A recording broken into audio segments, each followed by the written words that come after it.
안녕하세요. 소소한 부자입니다. 저는 아파트 청약을 배우고 있는 대학생으로 전문 부동산 공인중개사가 아님을 먼저 말씀드립니다.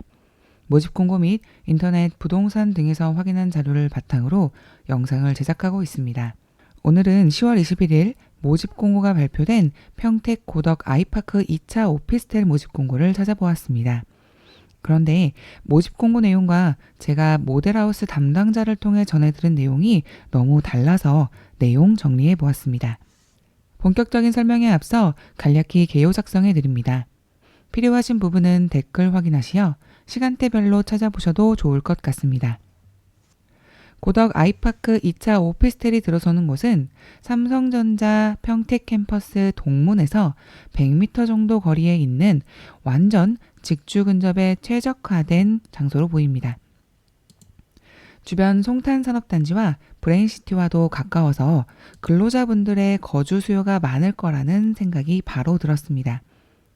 아래로는 멀지 않은 곳에 SRT 평택 지제역과 M버스 그리고 BRT 버스 노선도 함께 보이네요. 건축 규모는 지하 5층에서 지상 29층까지 총 1,480호실이나 공급될 예정이고 주차 대수 또한 2,450대나 가능하네요. 세대당 주차 대수는 약 1.6대까지 가능할 것으로 보입니다. 그간 알아보았던 오피스텔은 주차 공간이 평균 한 1.2대 정도로 매우 협소한 느낌이었었는데요. 고덕 아이파크 2차는 주차 문제에 대해서는 고민이 좀 적어질 것 같습니다. 분양 일정은 잘 확인해 주셔야 될 것 같습니다. 모집 공고상에는 10월 26일부터 27일까지 이틀간 진행된다고 적혀 있었는데 제가 모델하우스에 직접 전화통화로 확인하고 건설사 홈페이지를 확인해 보니 11월 1일부터 청약 신청이 시작된다고 하더라고요.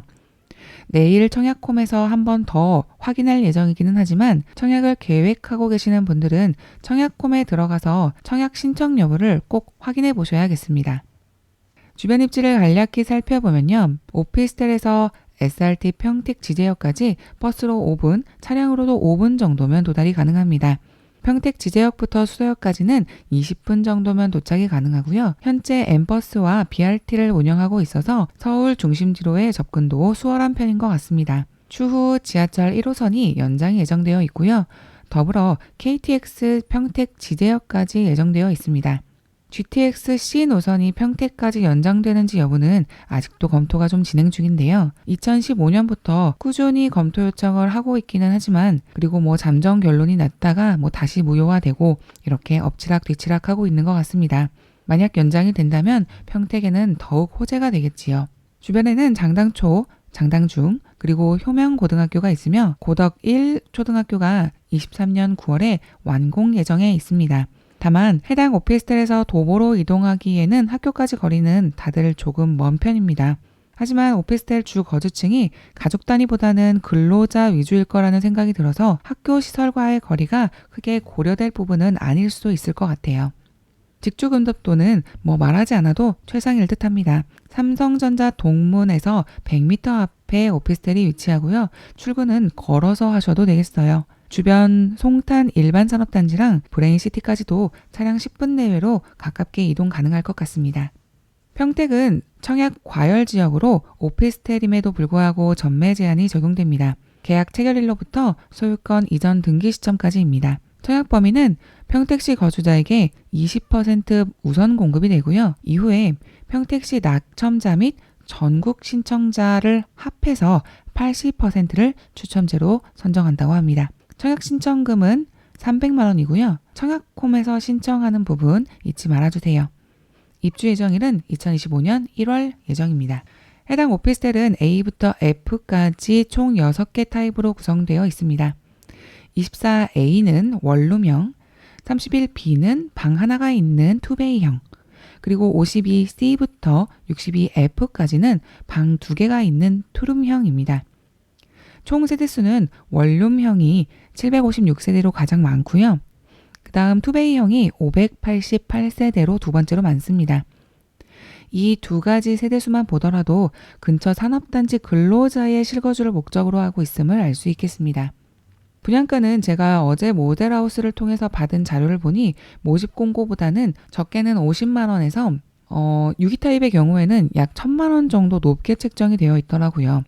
물론 투룸은 물량이 적어서 신청을 안 하면 그만일 수도 있겠지만 그래도 공시된 분양가랑 건설사에 직접 확인한 가격이랑 상이한 부분은 부가세도 아니고 이게 뭘까요? 분양가를 살펴보겠습니다. 24A 타입 원룸형은 2억 4천만 원 선, 31 B 타입 투베이형은 3억 선, 그리고 투룸형은 5억에서 5억 9천만 원 선으로 분양가가 책정되어 있습니다.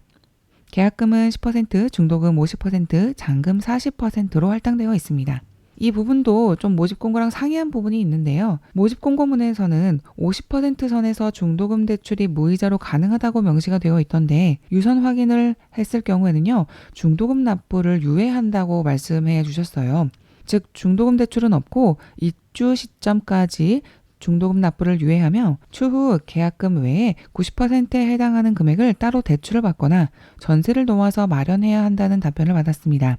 저는 중도금 납부 유예인 케이스를 이번에 처음 보았는데요. 이런 경우에는 일반 주택담보대출을 받아야 하는 걸까요? 입주 시점까지 낼 금액은 없겠으나 중도금 대출 여부가 불확실한 부분이 마음에 걸립니다. 단지 배치도입니다. 101동과 102동 두 동으로 되어 있으며 단지 좌측으로 지상 주차장이 보입니다. 24 A타입은 총 756개실이 공급이 되고요. 전용 면적 24제곱미터로 약 7평 정도의 사이즈의 원룸형입니다. 31 B타입은 총 588개실이 공급되며 전용 면적 31제곱미터로 약 10평 정도 되는 사이즈입니다. 방 1개에 거실이 있는 투베이형입니다. 52 C타입은 42개실이 공급이 되고요. 전용 면적 52제곱미터로 약 15평 정도 사이즈입니다. 방 2개에 거실이 있는 투룸 구조이고요. 판상형 구조로 배치가 되어 있습니다. 52 D타입은요. 총 42개실이 공급이 되고 방 2개에 거실이 있는 역시나 투룸 구조로 D타입 같은 경우는 타워형 구조로 배치가 되어 있네요. 55 E타입은요. 총 42개실이 공급이 되고 약 16평 정도 내는 사이즈입니다. 방 2개에 거실이 있는 투룸으로 타워형 구조로 배치되어 있습니다. 마지막으로 62 F타입도 역시나 42개실이 공급이 될 예정이고요. 약 18평 정도의 사이즈입니다. 방 2개에 거실이 있는 투룸 구조이고 판상형 구조로 배치되어 있습니다. 전반적으로 평면도는 판상형 그리고 타워형으로 면적만 다르고 구조는 거의 동일해 보입니다. 주변 시세를 조금 살펴보면요.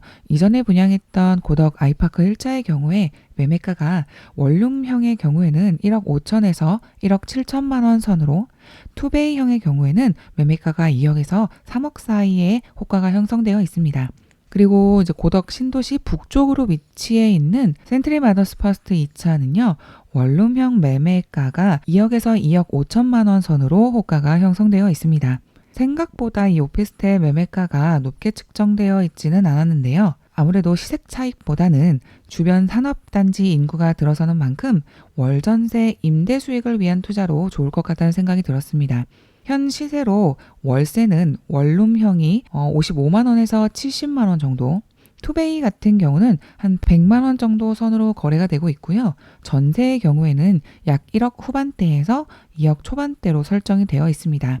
안정적인 임대 수익의 관점에서 해당 오피스텔의 매력도는 높다는 생각이 들었어요. 마지막으로 청약 신청 전에 한 번 더 확인하실 사항들 정리해 봅니다. 청약홈에 나와 있는 공고로는 청약 신청일이 10월 26일이었으나 건설사 홈페이지는 11월 1일로 나와 있습니다. 그리고 분양가는 적게는 50만 원에서 크게는 1,000만 원 정도 차이가 납니다. 그리고 가장 큰 중도금 대출 여부는 공고사항 무이자 대출이 가능하다고 하였으나 건설사 문의 시 중도금 납부 유예로 입주 시까지 납부할 금액은 없다는 회신을 받았으며 추후 주택담보대출을 이용해 잔압하거나 전세를 맞추어 일부 충당해야 될 것으로 생각이 됩니다. 중도금 대출 여하에 따른 자금 계획을 청약 전에 미리 생각해보고 진행해야 할 것 같습니다. 오늘도 긴 이야기 들어주셔서 감사합니다. 내용이 도움이 되셨다면 구독과 좋아요, 알림 설정을 눌러주시기를 공손히 부탁드립니다. 그럼 오늘 영상도 마무리하겠습니다. 안녕.